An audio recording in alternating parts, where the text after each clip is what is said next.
மலைவாழ் மக்களுக்கு மற்றும் ஒடுக்கப்பட்டவர்களுக்கு கல்வியை கொடுக்கக்கூடாது.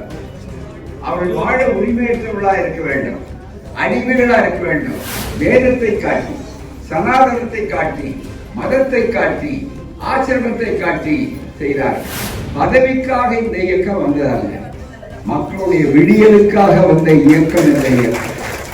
ஆண் எஜமானன் பெண் அடிமை என்ற வேதத்தையும் ஒழிக்க வேண்டும் என்று சொன்னவர் தந்தை பெரியார். மக்களே கவலைப்படாதீங்க, உங்க இளைஞர்களே வேலை இல்லைன்னு கவலைப்படாதீங்க. ஒவ்வொரு ஆண்டும் உங்களுக்கு 2 கோடி பேருக்கு வேலை கொடுப்போம் அப்படின்னு சொன்னார். நீங்க என்ன வங்கி கணக்கு ஆரம்பிங்க, உங்களுக்கு பொத்துன்னு வந்து விழும். எப்ப 15 லட்சம் ரூபாய் வீட்டுக்கு வந்து விழும்னு தேர்தல் ஆணையம் என்று சொல்லக்கூடிய தேர்தல் கமிஷனையும் தங்கள் வகைப்படுத்திக் கொண்டு ஒவ்வொரு இடத்திலையும் இப்போ வாக்குகளை நீக்க வேண்டும் என்று நினைக்கிறார். எந்த இந்தியா தந்தை பெரியார் சொன்னார், இந்த நாடு சமூகம் முன்னேற வேண்டுமானால், முதல்ல முன்னேற்றம் ஏற்பட வேண்டுமானால் அது தாய்மார்கள், சகோதரிகள், மகளிர் மத்தியில் தான் வரணும். ஒரு குழந்தைக்கு முதல் ஆசிரியர் யார்? தாய் தான் முதல் ஆசிரியர், அப்புறம் தான் பள்ளிக்கூட ஆசிரியர். அப்படிப்பட்ட அவர்களுக்கு என்ன செய்யணும் என்று சொன்னால், இந்த இயக்கத்துல முதல்ல சுயமரியாதை கொடுக்கிறாங்க. இந்த இயக்கத்தினுடைய கொள்கையில் என்னன்னா பிறவி பேதம் கூடாது. அந்த திராவிட இயக்கம் அதுதான் பிறவி பேதம் இருந்தாலும் அப்படின்னு சொல்லக்கூடிய அந்த வாய்ப்பை பெற்றிருக்கக்கூடிய சூழல் இருக்கிறது என்பவர்களை அப்போது தந்தை பெரியார் நான் சொன்னேன். மிக முக்கியமான அளவிற்கு மாறுதல் வர வேண்டுமானால் சமூக நீதியில் பெண்களுக்கு உரிமை வேண்டும், பெண்களுக்கு சமத்துவம் வேண்டும். இன்றைக்கு போராட்டம் ரொம்ப சுருக்கமா இதுதான் RSS, இதுதான் பிஜேபி என்று சொல்லக்கூடிய அளவிற்கு வந்திருக்கக்கூடிய இதிலே உங்களுக்கு சுட்டிக்காட்ட வேண்டுமானால் போராட்டம் இப்ப இதுதான். இதுதான் RSS, இதுதான் பிஜேபி என்பதற்கு அடையாளம் என்ன? மனிதர்மம். இந்த மனிதர்மம் தான் இந்த நாட்டை ஆள வேண்டும் என்று அவர்கள் நினைத்தார்கள். மிக முக்கியமா இந்த மனிதர்மம் தான் மீண்டும் வரணும்னு போராட்டம் நடந்து கொண்டிருக்கிறது. ஏதோ ஒரு தேர்தல், அதுல இன்னாருக்கு வெற்றி இன்னாருக்கு தோல்வி என்று நினைக்காதீர்கள். நம்முடைய பிள்ளைகள், மகளிர், பெண்கள், ஒடுக்கப்பட்ட சமுதாய மக்கள் யாரும் படிக்க கூடாது. இதுதான் நல்லது. எதை கொடுத்தாலும் பெண்களுக்கு, ஒடுக்கப்பட்ட மக்களாகிய ஆதி திராவிடர்களுக்கு, மலைவாழ் மக்களுக்கு மற்றும் மற்ற அனைவருக்கும் ஒடுக்கப்பட்டவர்களுக்கு கல்வியை கொடுக்கக்கூடாது. அவர்கள் வாழ உரிமையற்றவர்களா இருக்க வேண்டும், அடிமைகளா இருக்க வேண்டும். படிப்புரிமை கிடையாது, சொத்துரிமை கிடையாது, திருமண உரிமை கிடையாது. இது இவ்வளவும் இவர்கள் சொல்லி இதுதான் சமுதாயமாக இருக்க வேண்டும், இதுதான் இந்த நாட்டை ஆள வேண்டும் என்று சொல்லி இது இந்திய அரசியல் சட்டம். இந்திய அரசியல் சட்டத்தை புரட்சியாளர் அம்பேத்கர் அவர்களின் தலைமையிலே தான் சிறப்பாக இந்த அரசியல் சட்டம் உருவானது. அவருக்கு எத்தனையோ சங்கடங்களை கொடுத்தார்கள். அதையெல்லாம் தாண்டி வரும்போது இந்த அரசியல் சட்டம் என்ன சொல்லுகிறது? இன்றைக்கு குடியரசுத் தலைவராக இருந்தார், பிரதமராக இருந்தார், அதே போல அமைச்சர்களாக இருந்தார்கள், நீதிபதிகளாக இருந்தாலும், வேறு எந்த பொறுப்பிலே இருக்கிறவர்களானாலும் பஞ்சாயத்து தலைவர் உட்பட பதவி பிரமாணம் எடுக்க வேண்டும். அந்த பதவி பிரமாணம் எடுக்கும் போது இந்த அரசியல் சட்டத்திலே என்ன சொல்லுகிறார்கள் என்று சொன்னால், தோழர்களே, இப்ப இதுதான் போராட்டம். இது ஏதோ தேர்தல் களம் என்று நினைக்காது. தேர்தல் களம்ங்கிறது ஒரு முன்னால ஒரு காட்சி. ஆனால் அதற்கு பின்னாலே இருக்கக்கூடிய உண்மைகள் நீங்கள் புரிந்து கொள்ள வேண்டுமானால் இது ஏதோ ஒரு அரசியல் சட்டை. அது தேர்தலில் வாக்கு போர் என்று நினைக்காதீர்கள். நம்முடைய வாழ்க்கை போர், வாழ்வு உரிமை நிலையிலதா இல்லையா என்பதற்கான போர். பெண்கள் மகிழ்ச்சி அடையணுமே, எவ்வளவு பெரிய மாற்றம் நடந்திருக்கிறது. எல்லாம் பிறவி பேதம் இல்லை, அனைவருக்கும் அனைத்து. இதுதான் தெளிவா சொன்னார். சோசியல் சமூக நீதி வரணும், அதுதான் மிக முக்கியம். அந்த சமூக நீதி, பாலியல் நீதி பெண்களுக்கு வரணும். ஆண் பேதம் இருக்கக்கூடாது. ஒருத்தர் உயர்ந்தவன், இன்னொருத்தர் தாழ்ந்தவன், ஒருத்தர் தொடக்கூடாதவன், இன்னொருத்தர் தொடக்கூடாதவன், ஒருத்தர் படிக்க வேண்டியவன், இன்னொருத்தர் படிக்க கூடாதவன். இப்படிப்பட்ட ஒரு வேதத்தை இந்த நாட்டில் வேதத்தை காட்டி, சனாதனத்தை காட்டி, மதத்தை காட்டி, ஆசிரமத்தை காட்டி செய்தார்கள் மிகப்பெரிய அளவிற்கு. அதை எதிர்த்து பிறந்த இயக்கம்தான் தந்தை பெரியார் என்ற மனிதர் உருவாக்கிய சிவமரியாத இயக்கம். அதுக்கு முன்னாலே பார்ப்பர் அல்லாத மக்கள், நம்முடைய மக்கள் உரிமை பெற வேண்டும். 100க்கு 3 பேரா இருக்கிறவர்கள் எல்லா பதவியிலும் 100க்கு 100 அனுபவிக்கிறார்கள். 197 பேரா இருக்கிறவர்களுக்கு வெளியே நிற்கிறார்கள். இந்த நிலை தேவையா என்று கேட்டு எழுந்ததுதான் நீதி கட்சி என்ற சமூக நீதி கட்சி. அந்த நீதி கட்சியுடைய 110 ஆண்டு சுயமரியாத இயக்கத்துக்கு 100 ஆண்டுகள் நிறைவு பெற்றிருக்கின்றன. திராவிடர் கழகமும் சுயமரியாதை இயக்கமும் அதே ஜஸ்டிஸ் கட்சியும் இணைந்ததுதான் திராவிடர் கழகமாக மாறியது. அதற்கு 80 ஆண்டுகளை தாண்டி இருக்கிறது. இதிலிருந்து இன்றைக்கு ஆட்சியை பிடித்து மற்றவர்களுக்கு பதில் சொல்ல வேண்டும் என்பதற்காக அறிஞர் அண்ணா போன்றவர்கள், கலைஞரை போன்றவர்கள், நாவலரை போன்றவர்கள் உருவாக்கியதுதான் திராவிட முன்னேற்ற கழகம். இன்றைக்கு 30 நூற்றாண்டுகளாக இருக்கிறது. இவைகளெல்லாம் பதவிகளுக்காகவா நினைக்கலாம். இந்த இயக்கத்திலே சேரும் போது அவர்கள் அருமை தோழர் பொன்முடி அவர்கள் ஆனாலும், மஸ்தான் அவர்கள் ஆனாலும், அதே போல சர்க்கரை அவர்கள் ஆனாலும், அதே போல தமிழ்ச்செல்வி அவர்கள் ஆனாலும், இன்னும் எம்பிக்களாக மற்றவர்களாக இருக்கக்கூடியவர்கள், பதவியில இருக்கிறவர்கள் எல்லோரும் என்று சொன்னால் பதவிக்காக இந்த இயக்கம் வந்ததல்ல, மக்களுடைய விடியலுக்காக வந்த இயக்கம். இந்த இயக்கம் சமத்துவத்துக்காக உருவான இயக்கம். அதற்கு ஆட்சியை பிடித்தால்தான் சமத்துவத்துக்கு கருவி என்பதற்காகத்தான் போட்டார். தந்தை பெரியார் சொன்னார், ஆண்கள் பெண்கள் பிறவி பேதம் கூடாது என்று சொல்லும் போது உயர்ந்த ஜாதி தாழ்ந்த ஜாதி என்ற பிறவி பேதம் கூடாது என்பது எவ்வளவு முக்கியமோ அதே அளவிற்கு சமத்துவமாக ஆண் உயர்ந்தவர், பெண் தாழ்ந்தவர், ஆண் எஜமானன், பெண் அடிமை என்ற பேதத்தையும் ஒழிக்க வேண்டும் என்று சொன்னவர் தந்தை பெரியார். அதற்கு அடையாளம் தான் இன்னைக்கு நகர்மன்ற தலைவர். நினைத்து பார்க்கணும், சுத்தி பாருங்க. கொஞ்ச நேரம், ரொம்ப நேரம் பேசுறது காசு எல்லாம் நின்றுட்டு இருக்காங்க. யார் நின்றுட்டு இருக்கிறது? ஆண்கள் நின்றுட்டு இருக்காங்க. நீங்க எல்லாம் எங்க உட்கார்ந்து இருக்கீங்க? ரொம்ப நேரம் நாற்காலியில பத்திரமா உட்கார்ந்து. இப்ப ஆண்களுக்கெல்லாம் என்ன பயம் வந்திருக்குன்னா, பெண்களுக்கு போனா நாற்காலி போச்சா நமக்கு கிடைக்குமோ இல்லையோ, இந்த நாற்காலி நமக்கு எவ்வளவு காலம் இருப்பாங்களோ தெரியாது என்று நினைப்பாங்க. ஆனா இன்றைக்கு அவர்கள் உறுதியாக இருக்கிறார். அதுதான் செய்தது எது? 50% போராடு. பெரியார் ஒரு நாளைக்கு சொன்னார், ஆணு பெண்ணு 50% இருக்காங்கல்ல, 50% இடஒதுக்கீடு கொடுக்கறதுதான் நியாயம், அதுதான் சமூக நீதி, அதுதான் பாலியல் நீதினு சொன்னாங்க. பெரியார் சொன்னாரு. அதை கலைஞர், திராவிட இயக்கம், திராவிட முன்னேற்ற கழக ஆட்சி, திராவிட மாடல் ஆட்சி அதை செய்து நம்முடைய இந்தியாவிலேயே ஒப்பற்ற முதல்வராக இருக்கக்கூடிய நம்முடைய முதல்வர் உலக நாடுகள் எல்லாம் பார்த்து வியக்கக்கூடிய அளவில் செய்திருக்கிற ஒரு ஒப்பற்ற முதல்வராக இருக்கிற திராவிட மாடல் ஆட்சியினுடைய நாயகன் முத்துவேல் கருணாநிதி ஸ்டாலின் அவர்களுடைய ஆட்சியிலே எவ்வளவு பெரிய மாதிரி 50% நீங்க யாரும் போராடலையே, போராடாமே கொடுக்கக்கூடியதுதான். சொன்னதையும் செய்வதையும் சொல்வது, சொல்வதையும் செய்வது என்பது மட்டுமல்ல, சொல்லாததையும் சேர்த்து செய்கின்ற இயக்கம் தான் திராவிட மாடல். சொன்னதையே செய்யாததுதான் RSS. இன்னும் கேட்டால் அதுக்கு எதிராக இருப்பதுதான் மிக முக்கியமாக பாஜக ஆட்சி. வேற ஒன்றும் வேண்டாமே. இன்னைக்கு திசை திருப்பதற்காக தானே இன்னைக்கு எல்லோரும் சொல்லிட்டு இருக்கிறார். மிக முக்கியமாக தயவு செய்து நீங்க நல்லா நினைச்சு பாருங்க. தாய்மார்களை கொண்டு சொல்ற நேரம் இல்லாதனால எப்படி ஆட்சிக்கு வந்தார் மோடி? பொய் வாக்குறுதிகளை கொடுத்து ஆட்சிக்கு வந்தார்.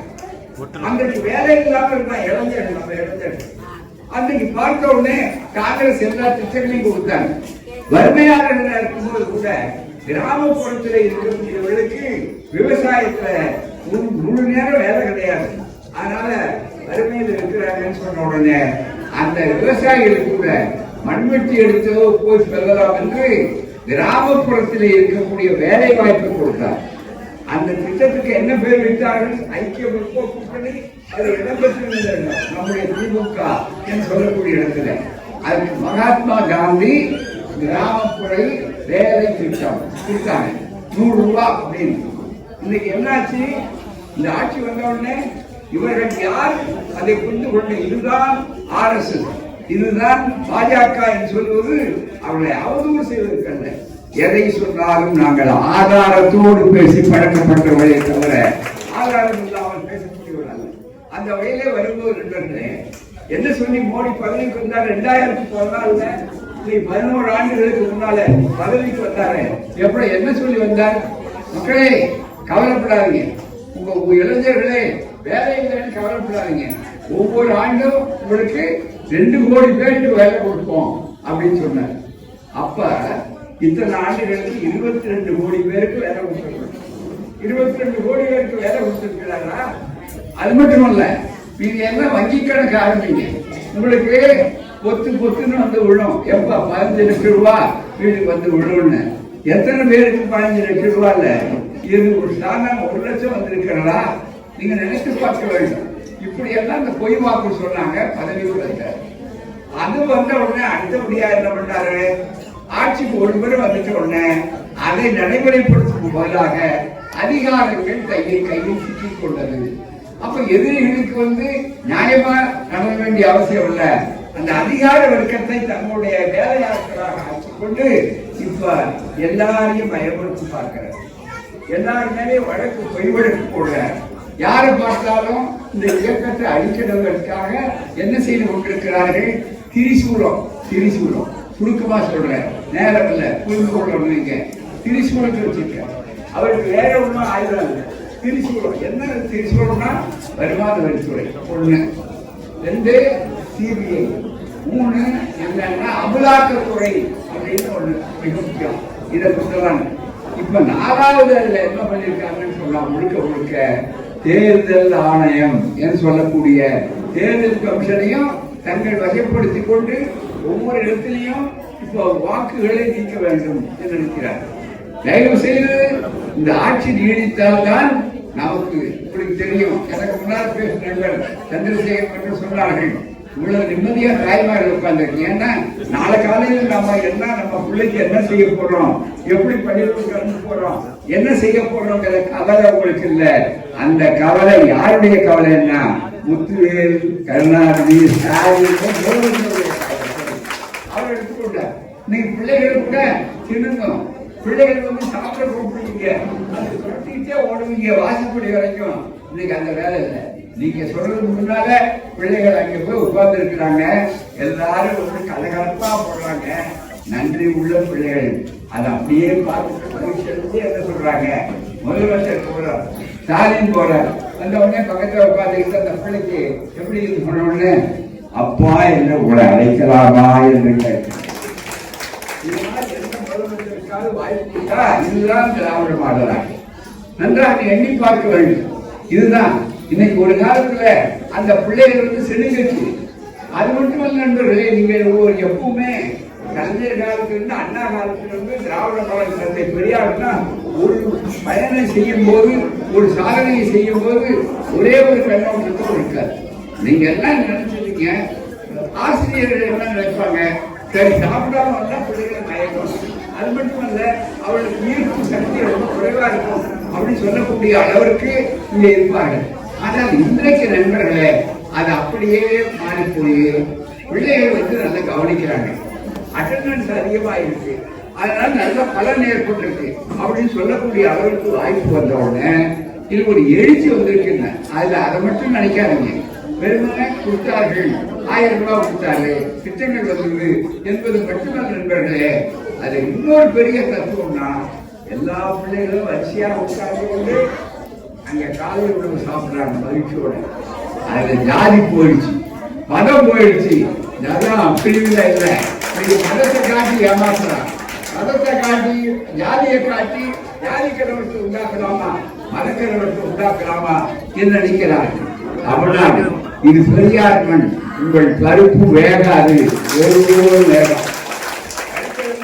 சொல்ற மிக முக்கியமா என்ன சொல்கிறார் சொன்னால் ரொம்ப வேகமா சொல்ற தெளிவா. அமித்ஷான்னு ஒருத்தர் இதுவரையில எல்லா ஷாக்களையும் நாங்க பார்த்துட்டோம், அதுதான் மிக முக்கியம்.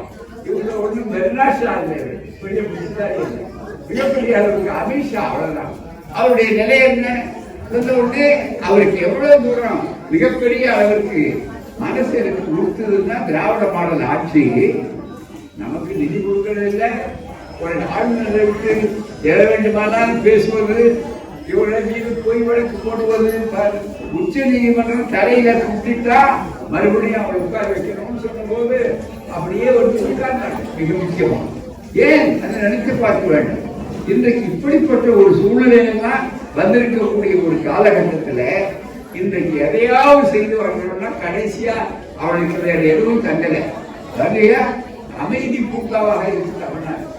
இந்தியாவில் டிசம்பர் 6 அங்கே பாபர் மசூதி இடித்து பல ஆண்டுகளுக்கு முன்னாலே கலவரம் உண்டாகும் போது மதக்கலவரத்தை உண்டாக்குறாங்க. இன்னைக்கு பாருங்க, யாரு முஸ்லீம், யாரு இந்து, யாரு கிறிஸ்தவர் அதெல்லாம் கிடையாது. நம்ம எல்லாரும் எல்லாரும் ஒண்ணு. இங்க மதத்தால் வேறுபட்டாலும் மதத்தால் ஒன்றுபட்டிருக்கக்கூடிய மக்கள் நம்முடைய மக்கள். அதை நன்றாக நீங்கள் புரிந்து கொள்ள வேண்டும். அப்படிப்பட்ட ஒன்றுபட்ட ஒரு சமுதாயத்தை உருவாக்குவதுதான் இந்த இயக்கம். தாய்மார்கள் எல்லாருக்கும் அந்த உணர்வு எழுந்தாங்க. இன்னைக்கு யாராவது நம்ம வித்தியாசம் பண்றோமா? ஆகவேதான் இந்த உணர்வுகளை எல்லாம் எப்படியாவது அழிக்க வேண்டும். இந்த ஆட்சி மீண்டும் வரக்கூடாது. இந்த ஆட்சி மீண்டும் வந்து விட்டால் இங்கே இந்த மனிதர்களை கொண்டு வர முடியாது. அதுக்கு பதிலாக அம்பேத்கருடைய அரசியல் சட்டம் சமத்துவம் தான் வரும் என்று சொல்வதற்காகத்தான் இது வர்றதுனால இந்த ஆட்சியை ஒழிக்கிறதுக்காக சில கூலி பட்டாளர்கள் பிடிச்சிருக்காங்க. தமிழ்நாட்டில் கூலி பட்டாளம் எல்லாத்துக்கும் தயாராக அந்த கூலி பட்டாளர்கள் இருக்காங்க. அவரை வைத்துக் கொண்டு சில அடமான கட்சிகள் இருக்கு. அதுல ரொம்ப தங்களை விட்டுக் கொள்கிறவர்கள் இருக்கிறார்கள். அவளை பற்றி கவலைப்படாமல் தாய்மார் இருந்தால் இதுல உறுதியா இருப்பாங்க. ஆண்களை விட அதிகமான உறுதியா இருக்கக்கூடியவர்கள் பெண்கள் தான். அதோட சந்தேகமே கிடையாது. அப்படிப்பட்டவருடைய உணர்வுகள்ல இன்றைக்கு தேவையில்லாத ஒன்று சொல்லுகிறார். தேர்தலில் திமுக துணைத்து இருக்கிறார். துடைக்கிறது வேலை நீங்க செய்யலாம். என்ன ரொம்ப பேர் அங்கிருந்து வந்தவனா வடக்கிருந்து வரலாம், இந்த டேபிள் துடைச்சிட்டு இருக்காங்க. அதுதான் மிக முக்கியம். நம்ம கருணையோட துடைக்கிற வேலை கொடுத்துருக்கலாம். ஆனா நீங்க அதை துடைக்கலாமே தவிர எங்கள் ஆட்சி எங்க இருக்கிறது, திமுகவுடைய வேலை பார்ப்பதற்கு உங்களால் எத்தனை முறை வந்தாலும் 1000 அமித்ஷாக்கள் வந்தாலும் இந்த கதை நடக்காது, நடக்க விட மாட்டார்கள். மக்கள் புரிந்து கொள்ளணும். ஆனா இன்னைக்கு நம்முடைய முதலமைச்சர் அவரை ஒரு களத்தில் என்று சொல்லல, இது எங்க வந்து தமிழ்நாட்டில் வந்து சொல்லல. அது பதிலாக இது என்ன இருக்கு, ஒரே ஒரு செய்தியா சொல்றாரு. எப்ப இதை பேசுறார்? ஸ்டாலினுக்கு தெரிவித்துக் கொள்கிறேன், தமிழகத்தில் நடக்க இருக்கும் சட்டப்பேரவை தேர்தலில் திமுக துடைத்தெறியப்படும் என்று மத்திய உள்துறை அமைச்சரும் பாஜக மூத்த தலைவருமான அமித்ஷா கூறினார். எப்படி எங்க கூறினார்? தமிழ்நாட்டில் வந்து பேசினா அவர் சவால் விடுறாரு அர்த்தம். ஆனா நம்ம முதலமைச்சர் வந்து இது எவ்வளவு குத்தி கொண்டிருக்கிறது, சதா இந்த நேரம் தான் அவருக்கு நம்ம நினைச்சுட்டு இருக்காங்க. அப்ப நம்ம எவ்வளவு சக்தி வாய்ந்ததா இருக்கிறோம்னு நினைச்சு பாருங்க. அது கிடையாது. எங்க பேசுறாரு? குஜராத் மாநிலத்தில் கவனிக்க, ரொம்ப மிக முக்கியமானது. குஜராத் மாநிலத்தில் பல்வேறு அரசு திட்டங்களை அமித்ஷா தொடங்கி வைத்தார். நிகழ்ச்சியில் அவர் பேசினார். குஜராத் மாநிலத்தில் அவருக்கு யார் ஞாபகம் இருக்கு? திராவிட மாடல் ஆட்சி தான் ஞாபகம் இருக்கு. ஆட்சி வராதுன்னா இதுதான் நாங்கள் பெற்றிருக்கிற முதல் வெற்றி. உங்களுடைய முதல் தோல்வியை நீங்கள் ஒப்புக்கொண்டிருக்கிறீர்கள். என்ன அர்த்தம்? என்ன இவர்கள் தொடங்கி இருக்கிறது.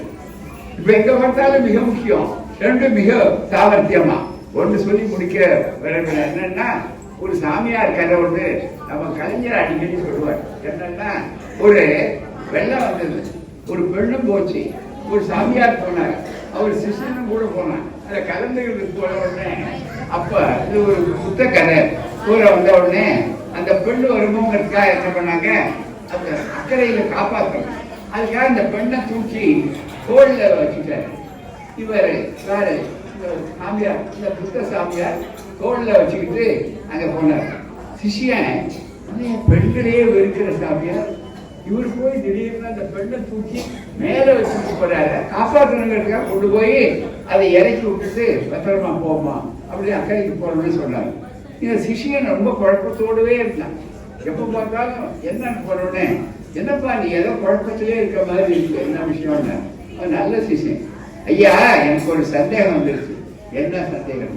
நீங்க பெண்களையே விரும்ப மாட்டீங்க, பெண்களையே நம்ம இது ஒத்துக்கொள்ளாதவங்க. அப்படி இருக்கும்போது அந்த அம்மாவை எப்படி நீங்க தோல்ல தூக்கி வச்சுக்கிட்டு சுமந்து கொண்டு வந்தீங்க அப்படின்னு நினைச்ச உடனே அவர் சொன்னாரு, அப்பா முதல்ல நான் அந்த அம்மாவை கரையிலேயே அனுப்பிச்சு விட்டேன். ஆனா நீ இன்னும் மனசுல இருந்து இறக்கவே இல்லையே, இன்னும் நீ ரொம்ப நேரம் அதுவே நினைச்சிருக்கீங்க, என்னோட நீங்க அதிகம் நினைச்ச. அது மாதிரி எங்கள் பிரச்சனையை தீர்ப்பதற்கு ஸ்டாலின் அவர்கள் சாதனை செய்து கொண்டிருக்கிறார். ஆனால் அதே ஸ்டாலின் அவர்கள் அமித்ஷாக்களுக்கு முன்னாலே குத்துது குடையுது குத்துது குடையுதுன்னு சொல்லி அவர் மண்டையை குடைந்து கொண்டிருக்கிறார். கடையான குஜராத்தில் அதை பேசுகிறார் என்றால் நீங்கள் ஒருபோதும் வெற்றி அடைய முடியாது. இது பெரியார் பிறந்த மண். இந்த மண்ணை நீங்கள் கலவர பூமியாக ஆக்கலாம் என்று நீங்கள் நினைக்க முடியாது. இந்த மண்ணில் மீண்டும் வருவார்கள், மீண்டும் ஆட்சி அமைப்பார்கள். இன்னும் கேட்டால் மீண்டும் இந்த மக்களுக்கு என்ன செய்ய வேண்டுமோ அதை செய்வார்கள். காரணம், மற்றவர்களை விட நம்முடைய தாய்மார்கள் சகோதரிகள் நினைத்திருக்கிறார். கேட்டார்களே, அந்த 5 பெண்ணை பெற்றா அரசன் ஆண்டின்னு சொன்னாங்க. ஆனா இங்க அளவோடு பெற்றுக் கொண்டிருக்கிறார்கள். ஆனா இப்ப 5 பெண் இல்ல, ஆண்டியாக வேண்டிய அவசியம் இல்லை. அதுக்கு போல போண்டியாக வேண்டிய அவசியம் இல்லை. இதோ தொழிற்கல்விக்கு அனுப்புங்கள், கல்லூரிக்கு அனுப்புங்கள். 1000 ரூபாய் உங்கள் பிள்ளைகளுக்கு ஒவ்வொருவருக்கும் தருவதற்கு சொல்லக்கூடிய ஒரு ஆட்சி நடந்து கொண்டிருக்கிறது என்றால் இந்தியாவிலே எந்த மாநிலத்தாவது உண்டா? இதையெல்லாம் எண்ணி பார்க்க வேண்டும். ஏமாந்து விடாதீர்கள். வருகிற தேர்தலில் வாக்குச்சீட்டை திருப்பலான்னு நினைக்கிறாங்க. உயிரோடு இருக்கிறவர்களுக்கெல்லாம் செத்து போனாலும் நினைக்கிறார்கள். இதுதான் SIR வாக்கு திருத்தம் என்று சொல்லிக்கொண்டு வெறும் திருத்தம் அல்ல கொண்டு வருகிறார்கள். லட்சக்கணக்கான பேரும் பீகாரில் செய்தது மாதிரி அங்க வைக்கிறார்கள் என்று சொல்லக்கூடிய சூழ்நிலை ஏற்பட்டு விட்டது. ஆகவே தான் எச்சரிக்கையாக இருக்க வேண்டும். நீங்கள் வீட்டுக்கு போனோடனே ஒவ்வொரு முறையும் ஒவ்வொரு வாக்குச்சீட்டு பாவத்துக்கு முன்னால வாக்காளர் பட்டியல் சரியா இருக்கா என்று அவர்கள் எப்படி நல்ல பணத்தை எடுத்துட்டு போறவன், நகை எடுத்துட்டு போறவன், பொண்ணு எடுத்துட்டு போறவன் பத்திரமா இருக்கான்னு பாக்குற மாதிரி இன்னைக்கு மிக முக்கியமாக. ஏனென்றால் இதுவரையில் எத்தனையோ திருட்டுகளை கேள்விப்பட்டிருக்கிறோம். இப்பதான் ஓட்டு திருட்டு, அதன் மூலமாக ஆட்சி திருட்டு என்று சொல்லக்கூடிய அளவுக்கு வந்திருக்கிறார்கள். எச்சரிக்கையாக இருங்கள், கவனமாக இருங்கள். மற்றவர்கள் கொள்ளக்கூடிய உதவக்கூடிய ஒரு பெரிய ஆச்சரியமான ஒரு நல்ல ஆட்சியை நாம் உருவாக்க போகிறோம். கடைசியா ஒரு சொல்லுகிறோம், உங்களுக்கு தெரியும், திராவிட கழகம் ஒரு பஞ்சாயத்து தேர்தலில் கூட நாங்கள் நிற்க மாட்டோம். அதுதான் மிக முக்கியம். கொடுத்தா கூட நிற்க மாட்டோம். ஆனா அதே நேரத்தில் யார் அந்த நாற்காலில் உட்கார்ந்தா இந்த மக்களுக்கு சேவை செய்ய முடியும், உண்மையா இருக்க முடியும் அடையாளம் காட்ட வேண்டியது அன்னார் சிந்தனை போடுறது திராவிட கழகத்துடைய. அதனால எடுத்து சொல்றோம், எங்களுக்காக இல்லை. எனவே திராவிட முன்னேற்ற கழகம் அதனுடைய கூட்டணி அசைக்க முடியாத கூட்டணி. இது வேற எந்த கூட்டணியும் இல்லை. அதெல்லாம் பதவி கூட்டணி, இது கொள்கை கூட்டணி. அதனால நீங்க அசைத்து பார்க்க முடியாது. குழி தோன்றோம் அது பேசுனீங்கன்னா நீங்க தோண்ட அந்த குழியினுடைய மண்ணே உங்களை மூடிவிடும். மறந்து விடாதீர்கள். அதை நன்றாக ஞாபகத்தில் வைத்துக் கொள்ளுங்கள். ஆகவே அதை அழிப்போம் தொடைப்போம் அப்படி சொன்னா நீங்கள் தொடைத்துக் கொண்டே இருக்கலாம். இந்த இயக்கம் வளர்ந்து கொண்டே இருக்கும். ஆட்சியை உங்களாலே மறுபடியும் பதில் சொல்லக்கூடிய அளவுக்கு மக்கள் தயாராகி விட்டார்கள். அவர்கள் மிக முக்கியமாக இருக்க வேண்டும். எனவே கட்டுப்பாடு மிகுந்த ஒரு நல்ல ஆட்சியை உருவாக்க வேண்டும் சொல்வது ஸ்டாலினுக்காக அல்ல, அல்லது அமைச்சருக்காக அல்ல, இவருக்காக அல்ல, அவருக்காக அல்ல, ஒரு பொன்முடிக்காக அல்ல, ஒரு மச்சானுக்கு அல்ல, மற்றவர்களுக்கு அல்ல, அல்லது மற்றவர்களுக்கு அல்ல. யாருக்காக? உங்களுக்காக, உங்கள் பேர பிள்ளைகளுக்காக. வழி வழியாக அந்த பிள்ளைகள் படிக்க வேண்டாமா? அந்த டாக்டர்களாக ஆக வேண்டாமா? வழக்கறிஞராக வேண்டாமா? பெண்கள் தலைநிமிர்ந்து இருக்க வேண்டாமா? மனு தர்மம், பெண்களை எந்த காலத்திலும் அடிமைகளாக வைக்க வேண்டும் என்று சொல்கிற மனு தர்மத்துக்கு விடை கொடுத்து மனித தர்மத்தை உருவாக்க வேண்டுமானால் மீண்டும் திமுக கூட்டணியுடைய மகத்தான வெற்றி பெற வேண்டும் என்பதை மனதிலே கொண்டு நீங்கள் மட்டுமல்ல, எதிரே இருக்கிறவர்கள், பக்கத்திலே இருக்கிறவர்கள் எல்லோருக்கும் சொல்லுங்கள். அதன் மூலம் வெற்றியோடு சந்திப்போம். நன்றி, வணக்கம். இன்னொரு முறை விரிவாக விளக்கமாக பேசுகிறேன்.